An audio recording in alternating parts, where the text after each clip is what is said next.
Good morning বন্ধুরা, আমি পারমিতা আবার একটা নতুন ব্লগ নিয়ে হাজির হয়ে গেছি। আজকে 5 টাকারও কম খরচে আমি ফ্রিজ ক্লিন আর অর্গানাইজ করে দেখাবো। তো চলো শুরু করা যাক। প্রথমে ফ্রিজের সুইচটাকে অফ করে দিলাম।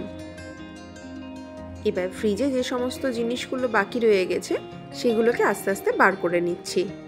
সপ্তাহের শেষের দিকে বা একদম শুরুতে ফ্রিজ ক্লিন করলে কিন্তু খুব সুবিধা একটা, কারণ কি বলতো, জিনিসপত্র ফ্রিজে একটু কম থাকে, তাই নামাতেও কম হয়। আর নতুন নতুন জিনিস, ফ্রেশ জিনিসগুলো ফ্রিজে ঢোকানো যায় যদি সপ্তাহের প্রথম দিকে পরিষ্কার করি তাহলে।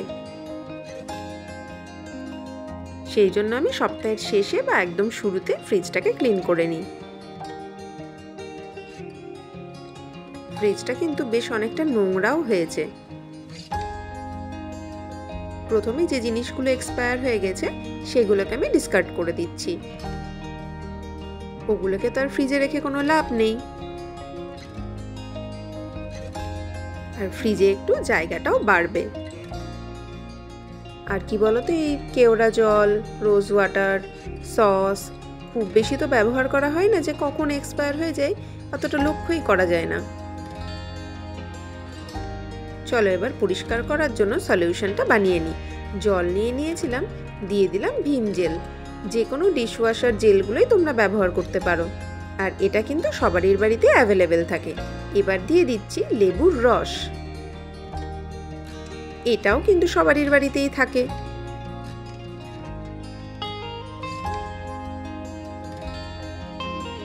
সলিউশন আমাদের রেডি।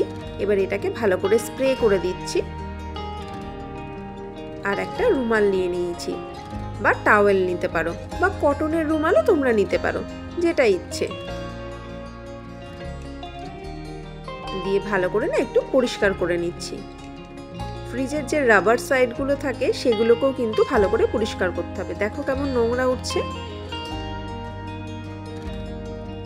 বেশিরভাগ টাইম কিন্তু আমরা ওই পোর্শনটাকে পরিষ্কার করতে ভুলে যাই, তাই ওটাকে কিন্তু পরিষ্কার করতে ভুলে যেও না।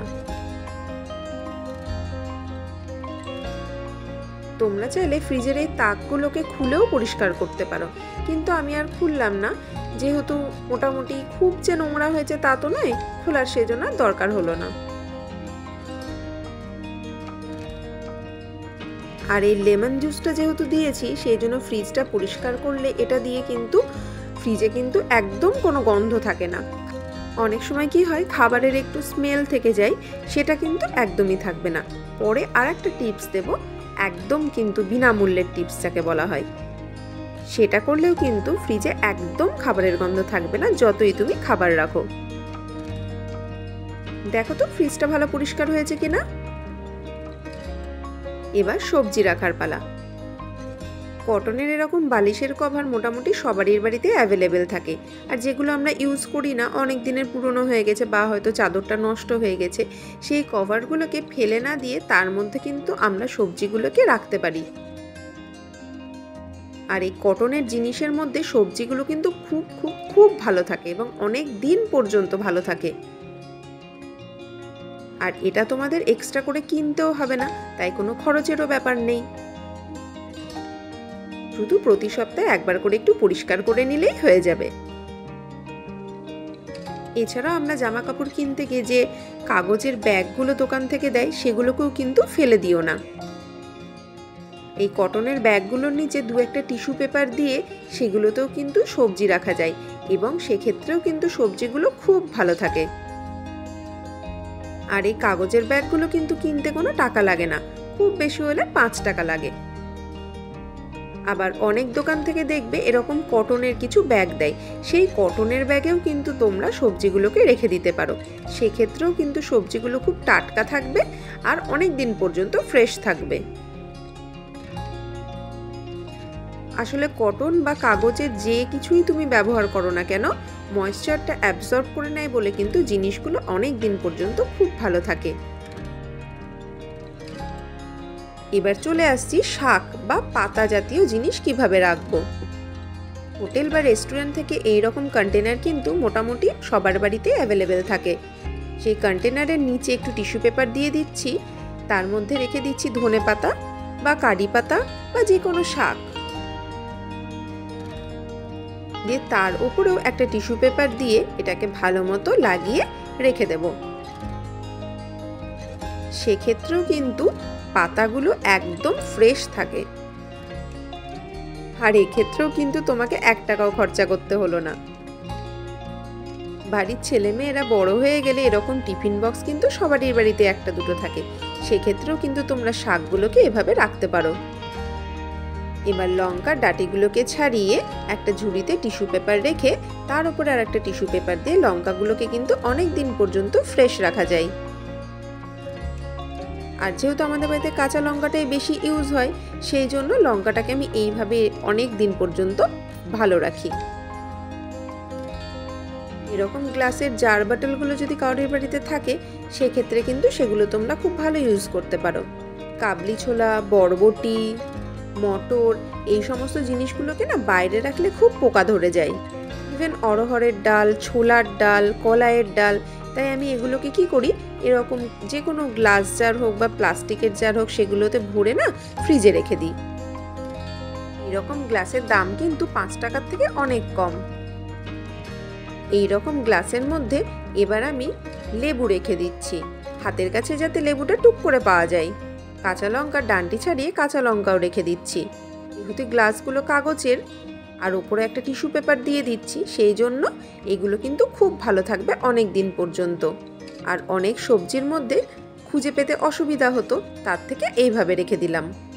এই রকম জ্যামের শিশিগুলো কিন্তু মোটামুটি সবারই বাড়িতেই অ্যাভেলেবেল থাকে, এটা কিন্তু আর এক্সট্রা করে কিনতে হচ্ছে না।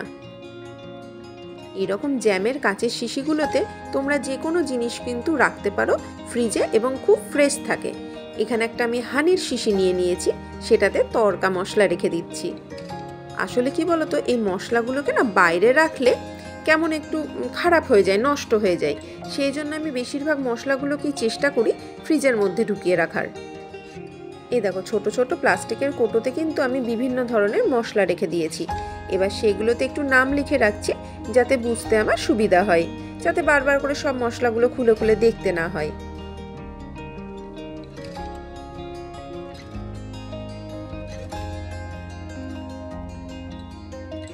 আর এই ছোট ছোট প্লাস্টিকের কৌটোর কিন্তু এমন কিছু দামও হয় না।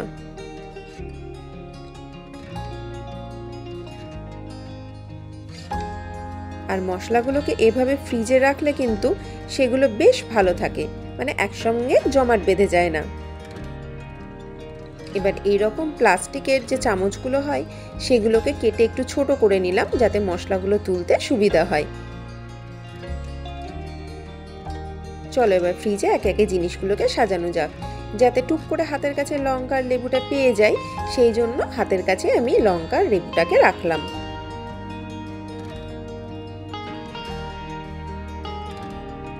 আদা বাটা, রসুন বাটাও কিন্তু এরকম আমি ছোট ছোট কন্টেনারগুলোতে রেখে দিই, এবং সেক্ষেত্রে কিন্তু অনেক দিন পর্যন্ত বেশ ভালো থাকে। আর এই কন্টেনারগুলো কিনতে তো কোনো টাকাই লাগে না।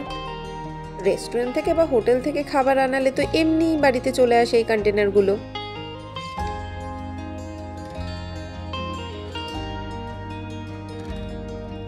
এবার যে ডাল, মশলাপাতি, কাবলি ছোলা এই সমস্ত জিনিসগুলো আছে সেগুলোকে একে একে সাজিয়ে নিচ্ছি।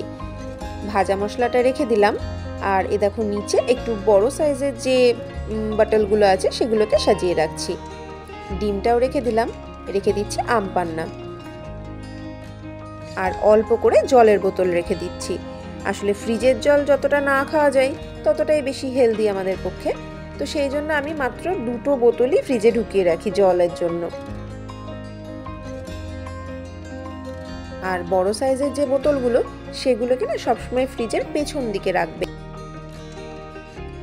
আর সামনের দিকে রাখবে ছোট বোতলগুলো। তাহলে কি বলতো, যখন ফ্রিজটা খুলবে বা লাগাবে তখন কিন্তু এই বড় বোতলগুলো সামনে রাখলে না খুব পড়ে যায়, ছোট বোতলগুলো রাখলে কিন্তু সেটা হয় না।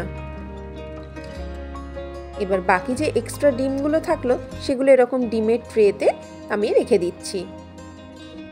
এতে আছে গুড়, আলুর পরোটার সঙ্গে গুড় খেতে কিন্তু খুব ভালো লাগে। সব সবজি শুকনোতে রাখার চেষ্টা করলেও ডাঁটা কিন্তু এমন একটা সবজি যেটাকে কিন্তু একটু ভিজে অবস্থাতেই রাখতে হবে, মানে হালকা ভিজে। সেই জন্য ওই রকমই আমি একটা বালিশের কভারকে হালকা করে ভিজিয়ে নিয়ে সেটাতে ডাঁটাটাকে জড়িয়ে রেখে দিলাম। না হলে কিন্তু ডাটাটা শুকিয়ে যাবে আর তখন খাওয়াও যাবে না। এবার এখানে একটা ট্রে নিয়ে যে সমস্ত প্যাকেটের যে জিনিসগুলো সেগুলোকে আমি আপাতত সাজিয়ে রেখে দিলাম, যেমন পাউরুটি, সস, খেজুর, ম্যাগি, এই সমস্ত জিনিসগুলো। কিছু ড্রাই ফ্রুটস রেখে দিলাম। আর যে সমস্ত খাবারগুলো বেঁচে গেছে সেই খাবারগুলোকেও কিন্তু আমি ফ্রিজে রেখে দিচ্ছি। আর কিছু কাটা সবজি যদি থেকে যায় তাহলে এই রকম তোমরা কাগজের বাটিতে কিন্তু রেখে দিতে পারো, ভালো থাকবে। আসলে কি বলতো, ম্যাগিটা বাইরে রাখলে না ম্যাগির মশলাটা নষ্ট হয়ে যায়, সেই জন্য আমি ম্যাগিটাকে সবসময় চেষ্টা করি ফ্রিজের মধ্যে ঢুকিয়ে রাখার।